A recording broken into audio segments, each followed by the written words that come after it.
Hi friends, I'm Crystal Bessie of the Louisiana Farm to School program. This month's Louisiana Harvest of the Month was legally designated as a vegetable over 100 years ago in the United States. Although it's botanically classified as a fruit, now it's the third most popular vegetable in the United States. It's tomatoes. No matter how you slice it, the tomato is a delicious treat and so much fun to grow.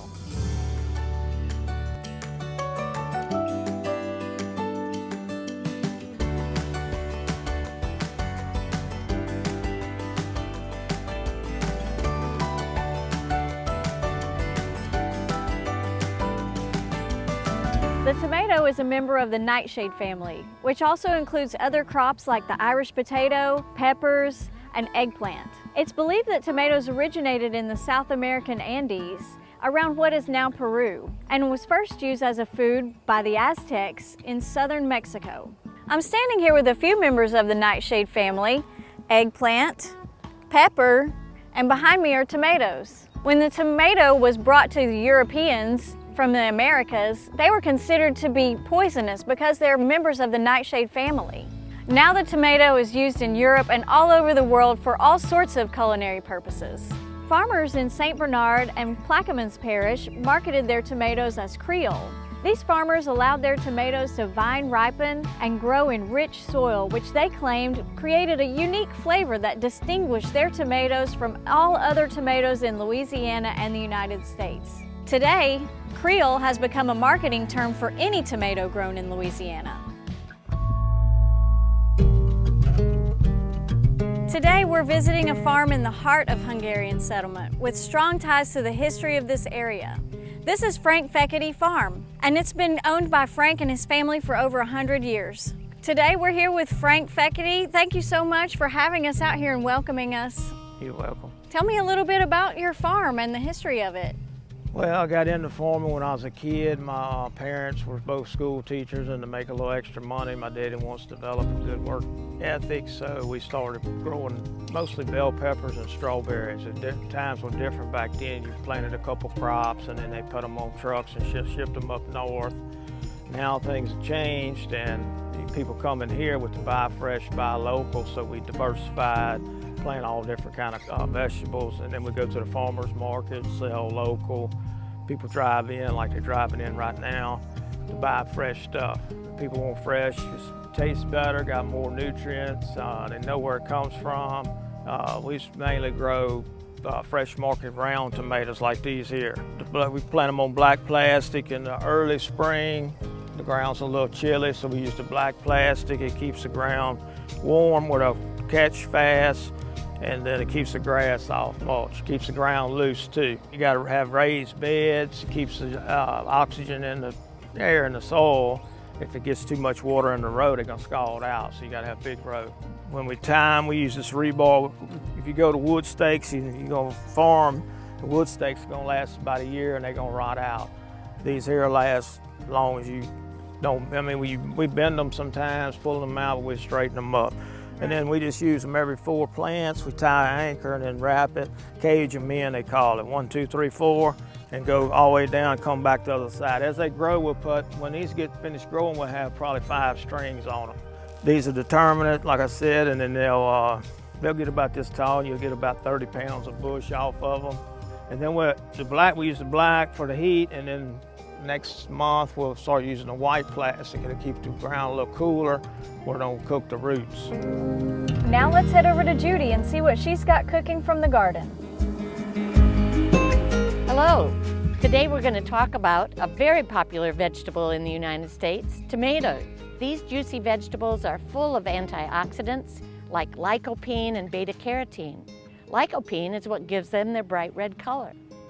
But not all tomatoes are red.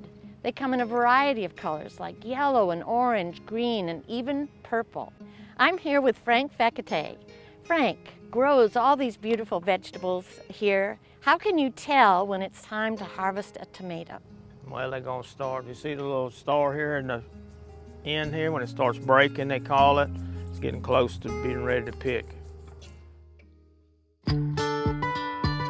If you're lucky enough to have a lot of tomatoes and a little more time, It's a good idea to roast some and then freeze them and add them to future meals.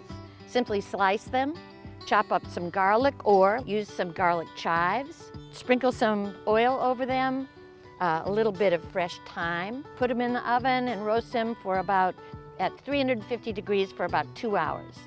You can eat some right away after they're done. You can save some and then you can freeze some. The flavor of the cooked tomatoes is so delicious and they make fine textured sauce.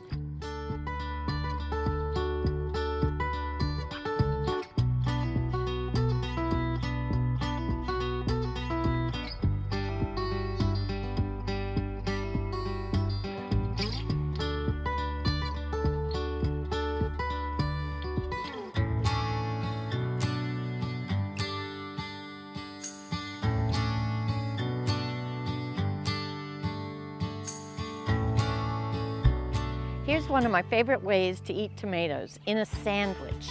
I have here 2 pieces of whole wheat bread. I'm going to slice this tomato.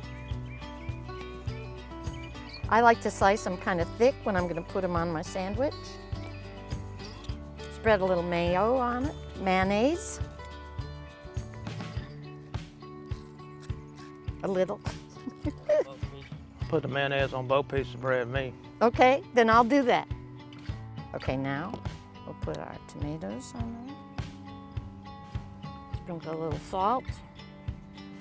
I learned my lesson with my pepper. Looking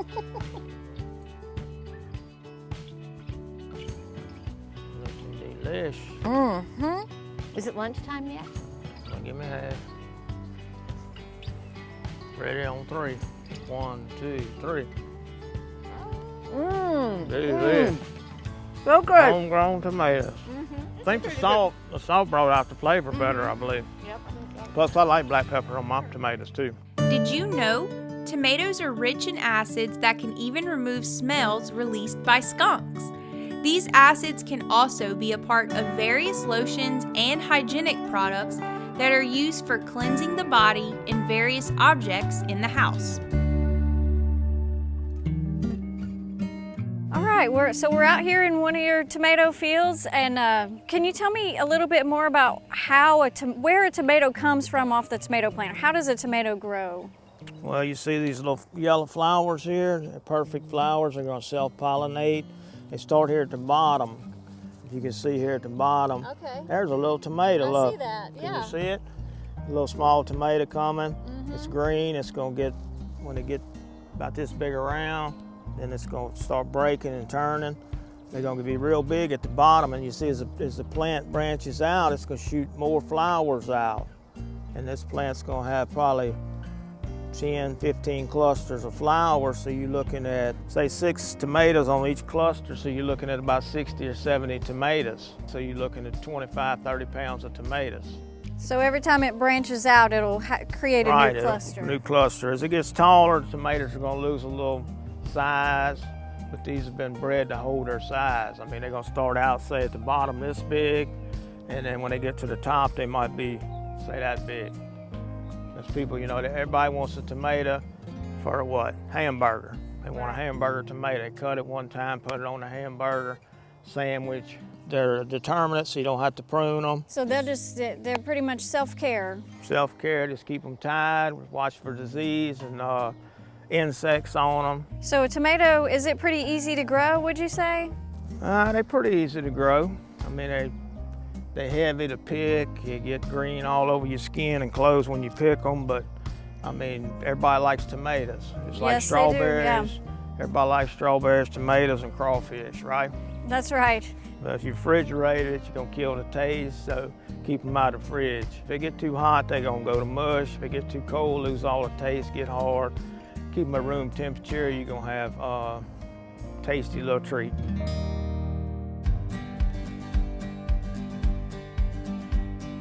Thank you so much for having us here and teaching us a little bit more about your tomatoes and how tomatoes grow. I think I learned a lot. I'm ready to eat some tomatoes. I've come back around June 10th, and we're gonna have plenty of tomatoes, and you can help pick too. Yeah, well, thank you. Thank y'all for coming. Appreciate it. The Louisiana Harvest of the Month program showcases a different Louisiana food each month in Louisiana communities. We hope you will join us in tasting Louisiana this month.